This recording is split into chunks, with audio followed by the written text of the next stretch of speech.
morning everybody. Welcome back to science online class. We are going further with the chapter atoms and molecules, and this is our lecture number 11. Some of the things are only remained. Right now we are in the finishing situation, you can say. Last time we have discussed about the ions.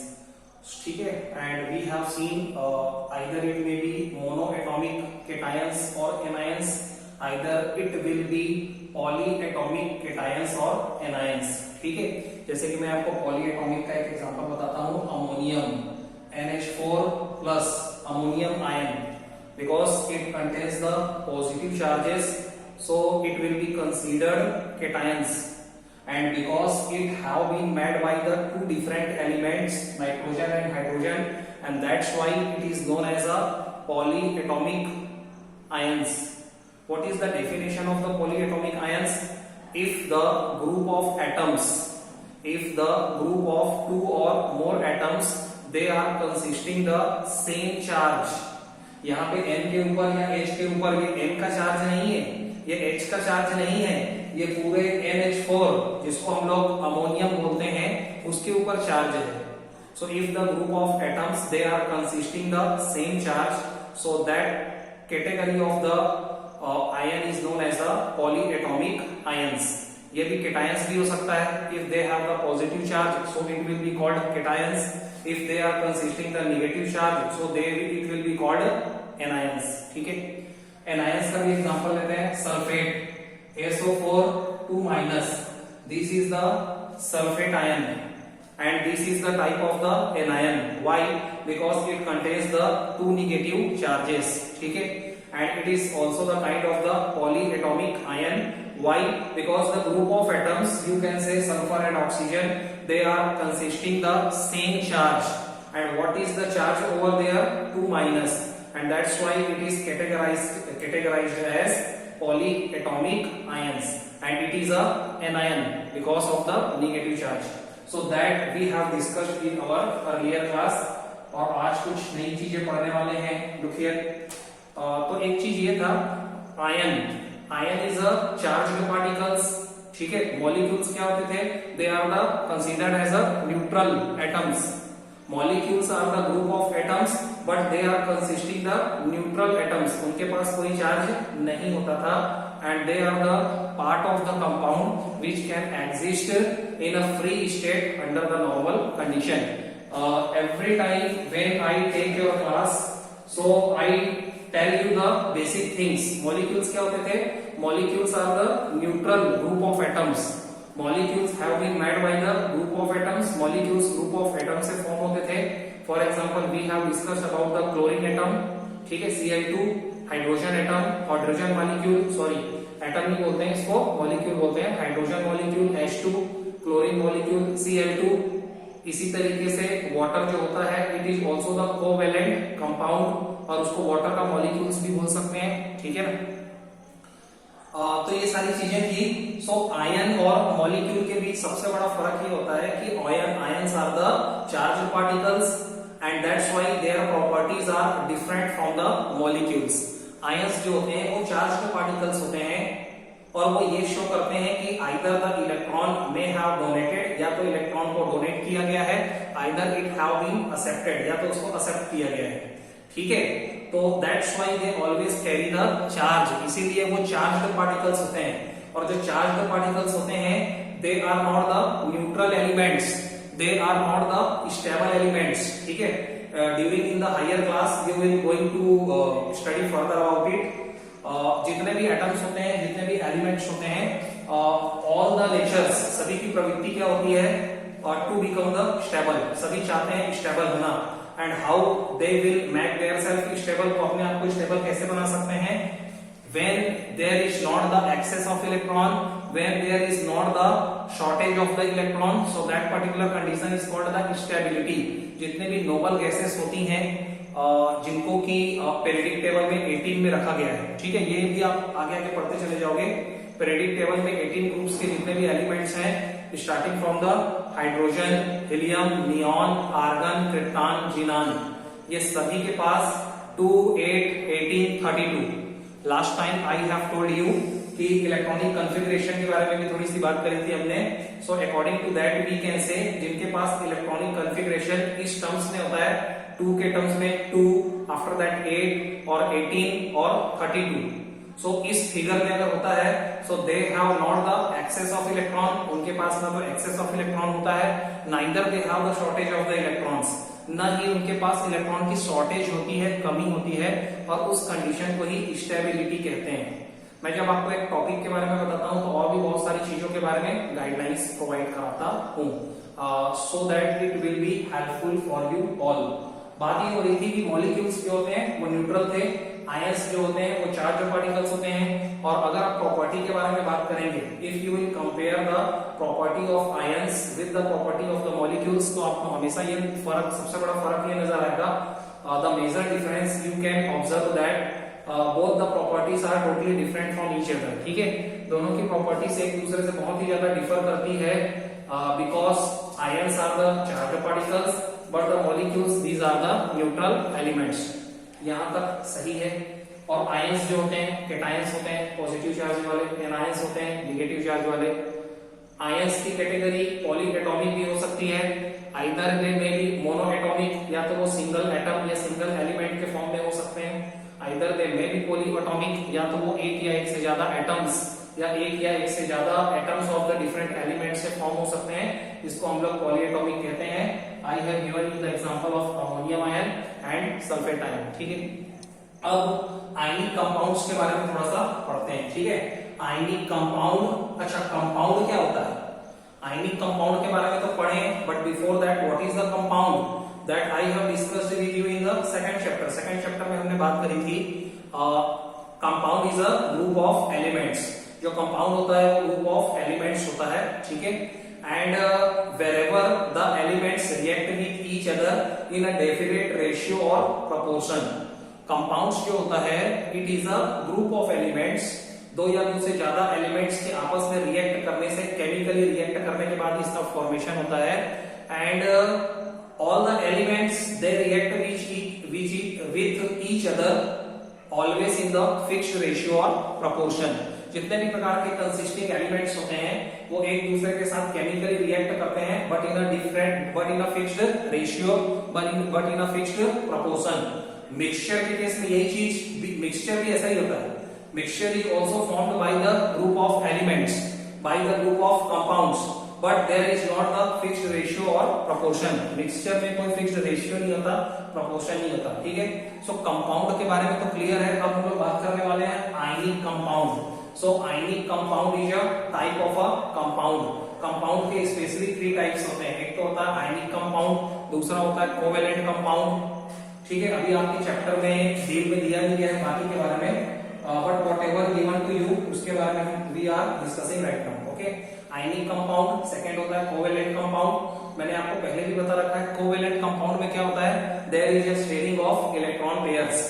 हमेशा उसमें electrons को share किया जाता है, ना तो पूरी तरीके से डोनेट किया जाता है इलेक्ट्रॉन्स को, neither it have been totally accepted by the another element, ना ही दूसरे एलिमेंट उसको पूरी तरीके से एक्सेप्ट करता है। शेयरिंग में होता है, जो भी इलेक्ट्रॉन्स रहते हैं वो शेयरिंग में काम करते हैं। वो फर्स्ट एलिमेंट और सेकंड एलिमेंट दोनों के लिए काउंट किए जाते हैं। ठीक है, और दोनों एक दूसरे की जरूरत को पूरा करते हैं और दोनों स्टेबिलिटी के लिए ये काम करते हैं। आपके दिमाग में हमेशा एक क्वेश्चन अराउंड होता होगा कि ऐसा क्यों होता है कि different atoms of the different elements या जितने भी कैटायंस होते हैं, जितने भी रेडिकल के ग्रुप्स होते हैं, वो एक दूसरे से केमिकली रिएक्ट होना क्यों चाहते हैं? That is a big question.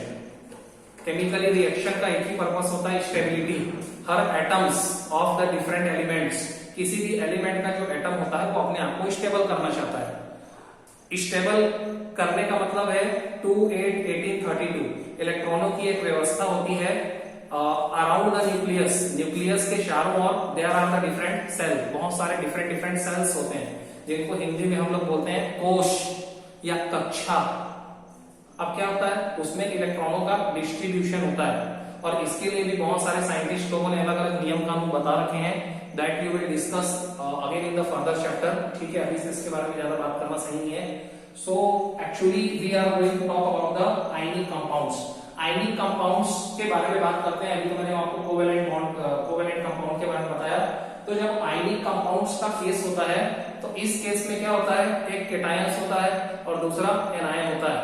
मतलब आयनिक कंपाउंड का फॉर्मेशन वन केटायन और वन एनायन के आपस में केमिकल रिएक्ट होने के बाद होता है, या दूसरे शब्दों में क्या कहें, वन मेटेलिक। अच्छा, जितने भी ऐसे एलिमेंट्स होते हैं which nature whose nature is to donate the electron always, क्या बोला मैंने, जितने भी एलिमेंट्स होते हैं जिनकी प्रवृत्ति, जिनकी नेचर, जिनका नेचर क्या होता है, टू डोनेट द इलेक्ट्रॉन्स, कि वो हमेशा इलेक्ट्रॉन को डोनेट करना चाहते हैं। Why? Because they have the excess of electron, क्योंकि उनके पास एक्सेस में इलेक्ट्रॉन होते हैं। तो वो ज्यादातर मेटल्स होते हैं, मेटल्स का नेचर होता है कि वो इलेक्ट्रॉन डोनेट करते हैं। दूसरी बात करता हूं नॉन मेटल्स, जो नॉन मेटल्स होते हैं, मेटल्स और नॉन मेटल्स तो आप जानते हैं। नॉन मेटल्स की प्रवृत्ति क्या होती है, if I going to talk about the electronic configuration wise, so non metallic elements, जितने भी नॉन मेटेलिक एलिमेंट्स होते हैं, their nature is always to take the electrons, ठीक है, their nature is always to accept the electrons donated by the another elements. क्या बोला मैंने कि जितने भी नॉन मेटेलिक मेटल्स होते हैं, जो नॉन मेटल्स होते हैं, उनका नेचर होता है कि वो इलेक्ट्रॉन्स को हमेशा एक्सेप्ट करना चाहते हैं। तो दूसरे शब्दों में हम लोग इसकी परिभाषा कैसे बना सकते हैं, आयनिक कंपाउंड्स की डेफिनेशन क्या हो सकता है, ionic compounds are always formed when the metallic elements react with the non metallic elements. मतलब एक मेटल और एक नॉन मेटल्स के आपस में केमिकल रूप से रिएक्शन करने के बाद फॉर्म होता है आयनिक कंपाउंड, या दूसरे शब्दों में it always consists the cations and anions. पढ़ते हैं, देखिए, and ionic compounds contains, and ionic compounds contain करता है, ठीक है, केटायंस एंड एनायंस, ठीक है। Ionic compound always contains the cations and anions. Cations और एनायंस मींस एक पॉजिटिव चार्ज वाला और एक नेगेटिव चार्ज वाला, दोनों के परस्पर में रिएक्ट करने के बाद फॉर्म होता है ionic compound. Next line you can see, example देख लीजिए, sodium chloride which we call salt, जिसको हम लोग सॉल्ट भी बोलते हैं, sodium chloride. So sodium chloride में Na+ मतलब सोडियम आयन और chlorine ion Cl-, Na+ sodium ion, Cl- chlorine ion, दोनों के आपस में केमिकल रिएक्शन के बाद क्या बना, सोडियम क्लोराइड। दूसरा एग्जांपल, इसको क्या बोलोगे, KCl को potassium chloride, potassium ion K+ और Cl- को बोलेंगे chlorine ion. So potassium ion and chlorine ion when they chemically react with each other, so they form the ionic compound, और उसका नाम होता है फिर पोटेशियम क्लोराइड, KCl। आगे बढ़ो, Na2SO4। अभी मैं आपको ये भी बताऊंगा कि ये फॉर्म कैसे होता है, ठीक है। इसको क्या पढ़ेंगे, देखो, Na को बोलते हैं सोडियम और SO4 को बोलते हैं सल्फेट, और इस 2 से 2 का कोई मतलब नहीं होता है, ये तो नंबर्स होते हैं। एक दूसरे की वैलेंसी जो होती है, एक दूसरे के ऊपर जो चार्जेस होते हैं, either it will be positive charge और नेगेटिव चार्ज, वो ट्रांसफर हो जाते हैं, ठीक है, जिसको हम लोग दूसरी भाषा में क्या बोलते हैं कि सोडियम के 2 एटम्स ने सल्फेट के साथ रिएक्ट किया है। सो सोडियम सल्फेट का फॉर्मूला होता है Na2SO4। It is also formed by the 2, one cation and one anions. यहाँ पे केटायंस है सोडियम आयन, एनायन है सल्फेट आयन। नेक्स्ट देखो, मैंने लिखा है sodium sulphate. Next K2SO4 potassium sulphate, ठीक है, K2SO4 potassium sulphate, potassium ion and sulphate ion. थोड़ा फास्ट चलते हैं, MgSO4 को क्या बोलते हैं, मैग्नीशियम सल्फेट। अब आप कंफ्यूज हो गए होंगे कि यहाँ पे 2 आता था, यहाँ पे नहीं आया, इसी के बारे में हम लोग बात करने वाले हैं नेक्स्ट टाइम, ठीक है। मैग्नीशियम सल्फेट में क्या होता है, मैग्नीशियम के पास भी 2 होता है, सल्फेट के पास भी 2 होता है, दोनों का 2 एक दूसरे को मिलता है, और ये 2 और 2 आपस में कैंसिल हो जाते हैं। So that's why magnesium sulphate का फॉर्मूला होता है MgSO4, ठीक है। यहाँ पे मैग्नीशियम केटायंस के रोल में है, सल्फेट एनायन है, ठीक है। नेक्स्ट देखेंगे एल्यूमिनियम फास्फेट, PO4 जो होता है ना, मैंने आपको जैसे पॉली एटॉमिक आयंस के बारे में बताया था। सो फास्फेट आयन PO4, और उसके पास होता है 3-, PO4 3-, 3 negative charges. Phosphate ion contains the 3 negative charges. So PO4 3-, इसको बोलते हैं फॉस्फेट आयन, और ये एक प्रकार का एनायन है, poly atomic anion. When it reacts with the aluminium, aluminium के पास होते हैं 3+, इसके पास 3+, उसके पास 3-, कैंसिल हो गए, तो बना क्या,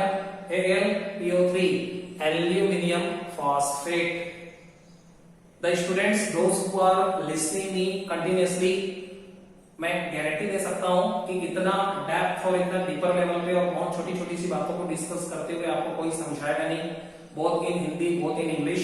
so please watch the videos necessarily. और जो भी छोटी छोटी बातें बताई जा रही हैं, when you will go in the higher class, you will be very much benefited. Right now, see the next thing. An ionic compound formed when a metallic elements react with the non-metallic elements. Same thing I told you. जब एक metallic element और non-metallic element, when there is a reaction in between these two, जब दोनों के बीच में reaction होता है, after that only the type of the compound which is formed or which is going to be formed, it is called the ionic compounds. ठीक है. आगे बढ़ते हैं. एग्जांपल देखो, एग्जांपल से आपको बहुत अच्छे तरीके से समझ में आएगा. ध्यान से पढ़ना. When the potassium ion, जिसको हम लोग K प्लस बोलते हैं, reacts with the chlorine ion, जिसको हम लोग Cl माइनस बोलते हैं. ठीक है. रिएक्ट मतलब रिएक्ट करता है. सो आयनिक कंपाउंड, उसके बाद आयनिक कंपाउंड क्या फॉर्म होता है? पोटेशियम क्लोराइड, जिसको हम लोगों ने पढ़ा KCl, यहां भी लिखा है. So the ionic compound potassium chloride KCl is formed. आगे होगा next line. During the reaction, reaction के टाइम पे क्या होता है? फर्स्ट, सबसे पहले क्या होता है? During the reaction first the potassium atom loses 1 electron. During the reaction first the potassium atom loses 1 electron. Reaction से पहले क्या होता है? पहले जो पोटेशियम एटम होता है, पहले वो न्यूट्रल होता है, तो वो अपने एक इलेक्ट्रॉन को डोनेट करता है. सेम चीज लिखी हुई है. During the reaction potassium atom loses 1 electron, वो एक इलेक्ट्रॉन को लूज कर देता है. ठीक है. एंड द क्लोरीन एटम, और उसी टाइम पे जो क्लोरीन एटम होता है, ये M है ना. During and the chlorine atom gains that electron, और क्लोरीन एटम क्या करता है? उसी इलेक्ट्रॉन को रिसीव करता है, गेन करता है, लेता है. इन दिस वे, और इस तरीके से electron is transferred. Electron transfer होता है, मूव होता है. कहां से कहां? From the potassium to the chlorine atom. मतलब पोटेशियम एटम के पास एक एक्स्ट्रा इलेक्ट्रॉन होता है, जिसको वो लूज करता है. क्लोरीन एटम के पास शॉर्टेज ऑफ इलेक्ट्रॉन होता है, जिसको वो गेन करता है. सो इन दिस वे, जब आयनिक कंपाउंड बनता है पोटेशियम क्लोराइड, तो उस टाइप पे होता ये है, this is a transfer of electron from the potassium atom to the chlorine atom. मतलब इस पूरी प्रक्रिया में हुआ ये कि पोटेशियम एटम से क्लोरीन एटम की तरफ एक इलेक्ट्रॉन ट्रांसफर होता है. अब इसको केमिकली अपन समझते हैं. पहले K सॉलिड था, पोटेशियम पहले सॉलिड था, न्यूट्रल था. अब इसने क्या किया? K plus plus electron minus बना लिया. समझ में नहीं आया होगा. हुआ क्या? इसके पास एक्सेस में इलेक्ट्रॉन था, तो इसको इसके बराबर लिखा जा सकता है क्या? हाँ. इसने K प्लस बना लिया. जब इसके पास इलेक्ट्रॉन को हम लोग प्लस करके बाहर निकालते हैं, इलेक्ट्रॉन को जैसे इससे बाहर निकाला गया K में से, तो ये K प्लस में कन्वर्ट हो गया. K plus plus electron minus. अब क्या हो रहा है? क्लोरीन गैस अवस्था में पाया जाता है ना. क्लोरीन की जो नेचुरल स्टेट पाई जाती है अर्थ के अंदर, गैसियस स्टेट में अवेलेबल है, और ये न्यूट्रल एलिमेंट होता है अपने आप में. और जब इसको ये इलेक्ट्रॉन मिलता है, इलेक्ट्रॉन माइनस इसके साथ ऐड हो गया प्लस करके, तो इसने क्या बना लिया? Cl माइनस बना लिया. ये क्लोरीन एनायन में तब्दील हो गया. ठीक है, समझ में आ गया होगा. सो ये Cl माइनस बना लेता है. ठीक है. अब क्या होता है कि ये K प्लस और ये Cl माइनस, एक केटायन और एक एनायन आपस में रिएक्ट करते हैं, and they form the ionic compound. और वो एक आयनिक कंपाउंड बना लेते हैं KCl, और जिसका नाम which we are continuously calling potassium chloride. ये एक एग्जांपल है. You can give the so many other examples also. ठीक है. नेक्स्ट देखते हैं इसकी थोड़ी सी प्रॉपर्टीज के बारे में. An ionic compounds elements react in the fixed ratio और प्रोपोर्शन. जितने भी आयनिक कंपाउंड्स होते हैं, और ये बात आप पहले भी जानते थे कि all the elements, any of the compound, all the consisting elements, they always react with each other in a fixed ratio or proportion. जो रेशियो होता है एलिमेंट्स का, वो हमेशा होल नंबर में होता है, और वो फिक्स्ड रेशियो और प्रोपोर्शन में ही होता है. Next, most of the ionic compounds are soluble in water. Most मतलब ज्यादातर. Most of the ionic compounds are soluble in the water. जितने भी ज्यादा से ज्यादा जो आयनिक कंपाउंड्स होते हैं soluble in water, वाटर में वो soluble होते हैं. मतलब पानी में डालते से ही वो अपने केटायंस और एनायंस में डिस्ट्रीब्यूट हो जाते हैं, मतलब घुल जाते हैं, सॉल्युबल नेचर के होते हैं। नेक्स्ट वाइल, वाइल मतलब जबकि, ठीक है, insoluble in the organic solution, लेकिन ज्यादातर ये जो आयनिक कंपाउंड होते हैं वो ऑर्गेनिक सॉल्यूशन में इनसॉल्युबल होते हैं, ऑर्गेनिक सॉल्यूशन में इनसॉल्युबल होते हैं, मतलब ऑर्गेनिक सॉल्यूशंस में वो घुलते नहीं हैं। अब ऑर्गेनिक सॉल्यूशन के एग्जांपल आप देख लीजिए, लाइक एथेनॉल। एथेनॉल क्या होता है, जो अल्कोहल होता है ना उसी को एथेनॉल बोलते हैं, ठीक है, जो अल्कोहल होता है actually it is the ethanol. Higher class में और भी आप बहुत सारी चीजें के बारे में पढ़ोगे, अभी तो बस देख लो एथेनॉल, ठीक है, ऑर्गेनिक सॉल्यूशन है। Another organic solution is the benzene. Already we have discussed benzene का फार्मूला क्या होता है, C6H6। What is the formula of the benzene, C6H6। When I was discussing with you the empirical formula, जब मैंने आपसे empirical formula discuss किया था, benzene का एग्जांपल लिया था C6H6, ठीक है, लेकिन उसका empirical formula होता है CH, क्योंकि 6 और 6 आपस में क्या हो जाते हैं, कैंसल, क्योंकि empirical formula क्या करता है, empirical formula shows the ratio of the elements in the simplest form in terms of the whole number, ठीक है, ये बातें हो चुकी हैं। क्लोरोफॉर्म, क्लोरोफॉर्म का नाम आपने मैनी टाइम्स सुना होगा, ये एनेस्थीसिया होता है। एनेस्थीसिया क्या होता है कि जब भी ऑपरेशन करना होता है, किसी को ऑपरेट करना होता है, ऑपरेशंस के लिए ले जाना होता है, तो उसकी बॉडी की सर्जरी करने से पहले उसकी बॉडी को कटिंग करनी पड़ेगी, उसको दर्द होगा, तो उसके पहले उसको क्लोरोफॉर्म सुखाने से बेहोश हो जाता है इंसान, ठीक है, एनेस्थीसिया के रूप में इसको थोड़ा सा यूज किया जाता है। So most of the ionic compounds जो होते हैं generally they are soluble in the water पर insoluble in the organic compounds. आप याद रखेंगे ऑर्गेनिक कंपाउंड्स के कुछ एग्जांपल थे, ethanol, benzene, chloroform. High melting and boiling points, this is the main property of the ionic compounds. अच्छा, ionic compounds का formation किससे होता है, केटायंस और एनायंस से, और जब केटायंस और एनायंस से जब कोई भी आयनिक कंपाउंड का फॉर्मेशन होता है, so they always make a strong bond with each other. क्या बोला मैंने कि when there is a formation of the ionic compound, so they make the cations and anions both make with each other a strong bond. दोनों एक दूसरे के साथ एक मजबूत जोड़ बनाते हैं।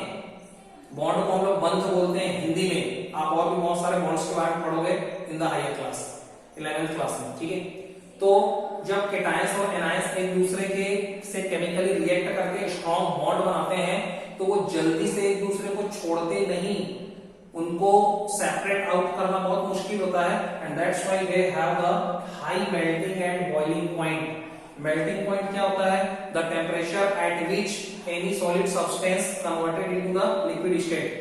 वो टेम्परेचर जिसपे कोई भी सॉलिड लिक्विड स्टेट में चेंज होता है, वो उसका मेल्टिंग पॉइंट होता है, जिसको हिंदी में बोलते हैं गलनांक। Second, boiling point, the temperature at which any of the liquid substance it is converted into the gaseous state or gaseous form, so that particular temperature is called the boiling point. उस particular temperature पे जिसपे कोई liquid gas में change होता है, उसको उसका boiling point कहते हैं। सो आयनिक कंपाउंड्स के हाई मेल्टिंग और हाई बॉइलिंग पॉइंट होते हैं, okay.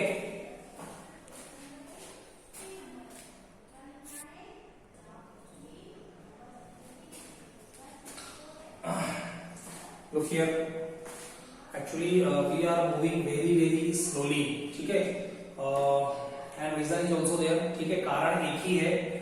when you were in the lower classes तो बहुत ही फास्ट पढ़ाया जा सकता था because the things were easy, but right now the things are not that much easy।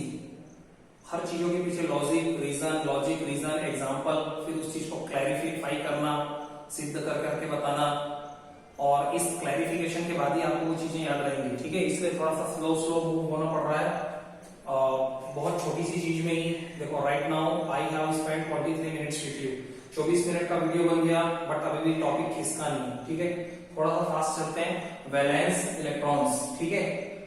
Generally क्या होता है, before coming to the valence electron, थोड़ा सा एक और चीज बात करते हैं। देखो फॉर एग्जांपल एटम, जो एटम होता है ना, एटम के अंदर दो चीजें होती हैं। एक तो होता है प्रोटॉन, जिसको हम लोग पॉजिटिव चार्ज पार्टिकल्स बोलते हैं, और दूसरा होता है न्यूट्रॉन, जिसको हम लोग न्यूट्रल एलिमेंट्स बोलते हैं। ठीक है, तो ये हो गया, this is the structure of the atom.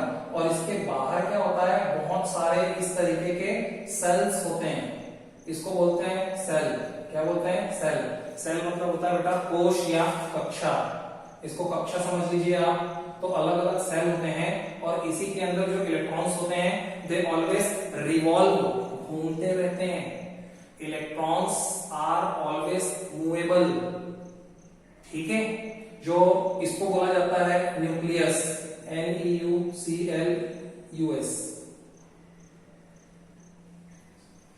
ठीक है, तो जो न्यूक्लियस होता है उसके अंदर तो होते हैं protons and neutrons, and the electrons they always revolve around the nucleus. जो भी इलेक्ट्रॉन्स होते हैं, ठीक है, दे ऑलवेज रिवॉल्व, वो लगातार घूमते रहते हैं अराउंड द न्यूक्लियस, न्यूक्लियस के चारों ओर।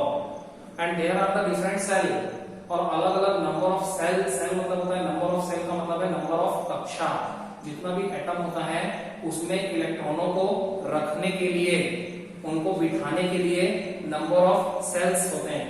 फॉर एग्जांपल किसी एक पर्टिकुलर क्लास में बच्चों को बिठाने के लिए नंबर ऑफ बेंचेस और टेबल्स होते हैं, उसी और इसकी संख्या अलग अलग भी हो सकती है। किसी पर्टिकुलर क्लास में अगर बच्चे ज्यादा हैं तो वहां पे नंबर ऑफ टेबल और बेंचेस की संख्या ज्यादा होगी। Same like that the number of table और बेंचेस को आप समझ लीजिए number of cell.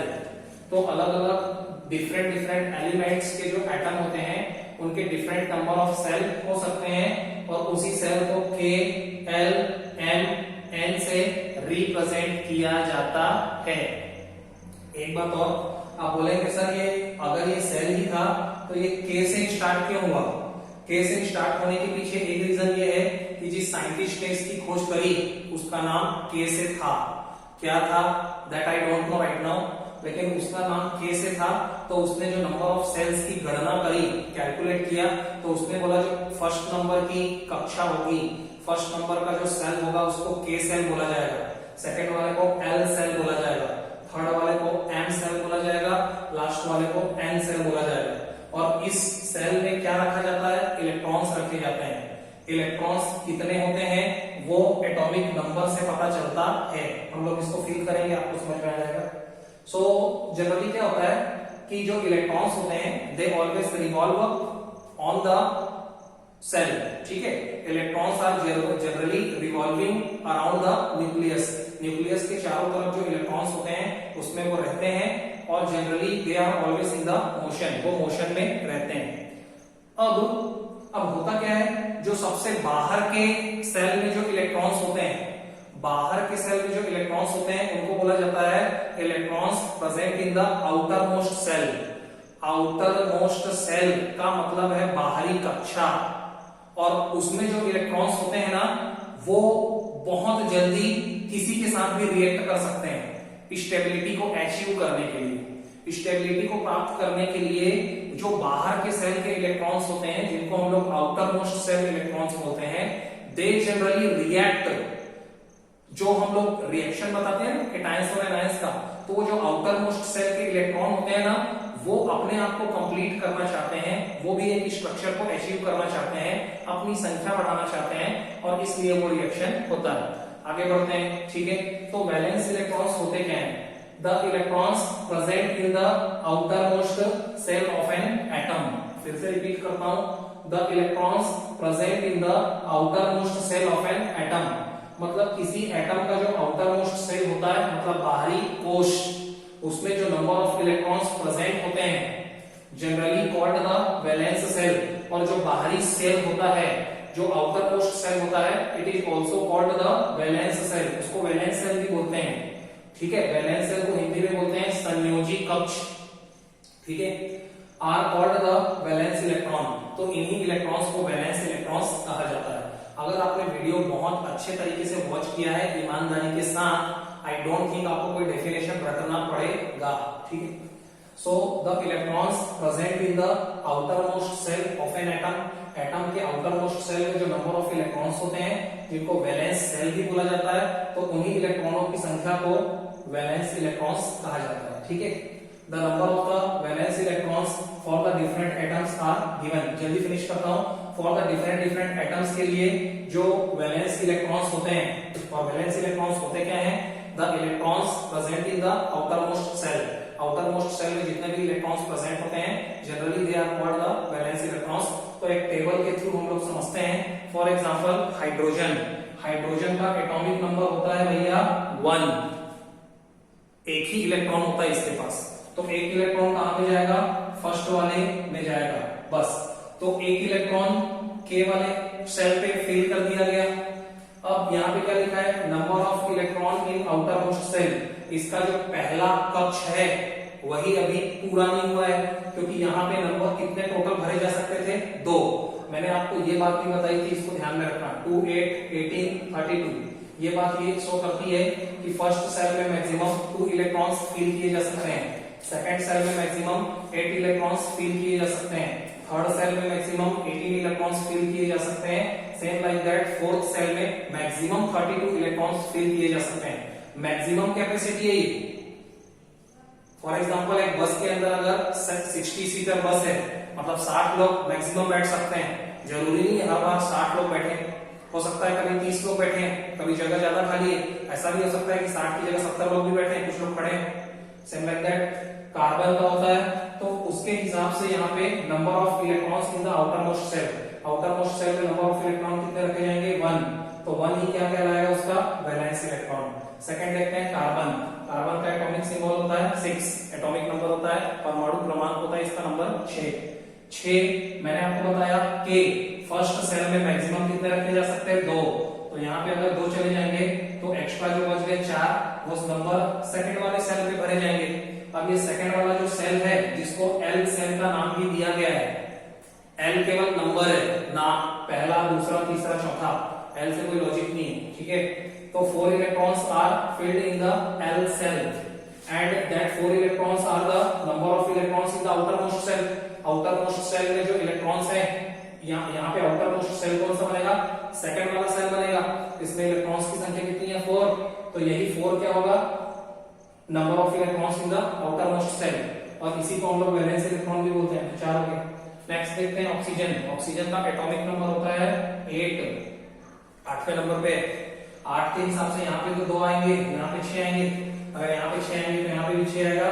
Number of valence electrons कितना हो गया? 6, because the number of electrons in the outermost cell was 6. Same like that Cl, ये Cl है। Cl को बोलते हैं बेटा क्लोरीन। क्लोरीन का एटॉमिक नंबर होता है 17। किसी एक मैं और स्पेशल रिव्यू बनाऊंगा जिसमें मैं 30 तक के जो एलिमेंट्स हैं उसके नाम भी लिखूंगा, एटॉमिक नंबर भी लिखूंगा, एटॉमिक सिंबल्स भी लिखूंगा और आपको उसके बारे में बताऊंगा, ठीक है। 17 को अगर आप डिस्ट्रीब्यूट करोगे तो आपको मिलेगा 2। उसके बाद मैंने बताया सेकंड सेल में मैक्सिमम कितने रख सकते हो आप? 8। तो 2 और 8 कितने हुए? 10। एक्स्ट्रा और कितने बच गए? 17 के हिसाब से 17 है तो 7 बचे। वो 7 कहां भरा जाएगा? N में। अब तीसरा सेल स्टार्ट हो चुका है, मतलब ये कि ऐसे एलिमेंट्स जिनका एटॉमिक नंबर ज्यादा है या जिनको पीरियडिक टेबल में बाद में जगह मिली है, उनके पास नंबर ऑफ इलेक्ट्रॉन्स की संख्या ज्यादा होती है और इसीलिए नंबर ऑफ सेल बढ़ते चला जाता है। इसके देखो इनके पास थर्ड सेल में कोई इलेक्ट्रॉन नहीं था, इसके पास थर्ड सेल में 7 इलेक्ट्रॉन्स हैं। थर्ड सेल बना आउटर मोस्ट सेल, उसमें कितने इलेक्ट्रॉन्स हो गए? 7 and the same 7 electrons it will be equal to the valence electrons. Same like that if I talk about the potassium, atomic symbol होता है K because of the natrium, उसका Latin name होता है carrom, Latin name के हिसाब से इसका नामकरण है। सो K का एटॉमिक सिंबल होता है भैया 18। 18 के हिसाब से अगर मैं फिल करना चाहूं तो 2, 8, 10 हो गए, ठीक है। 10 के बाद सॉरी इसका 19 होता है, मैं थोड़ा रॉन्ग जा रहा हूं, 19 होता है। तो यहाँ पे भी आ गए 8। देखो 8 और 2 के कितने होते हैं? 10। 10 और 8 कितने होते हैं? 18। 19 है तो अब एक और बच गया, तो ये एक को हम लोग यहाँ भेजेंगे N में। आप ये सोच रहे होंगे कि थर्ड वाले सेल में तो मैक्सिमम 18 इलेक्ट्रॉन्स भरे जा सकते थे, लेकिन अगर 18 की व्यवस्था नहीं है तो अभी 8 भरा जाएगा, तो एक इलेक्ट्रॉन को इसमें भेज देगा ये, ठीक है। तो इस हिसाब से होता है। तो ये एक इलेक्ट्रॉन N को मिल गया एक इलेक्ट्रॉन, ठीक है। So number of electrons in the outermost shell कितना? 1, और आउटर मोस्ट सेल बना ये N वाला shell, and according to that the number of valence electrons will be 1। तो ये थोड़ा सा टेबल के बारे में जिक्र कर लिया अपन ने। Video is very lengthy, no problem. Next time we have to talk so many other things. Till then, all the best. Thank you so much.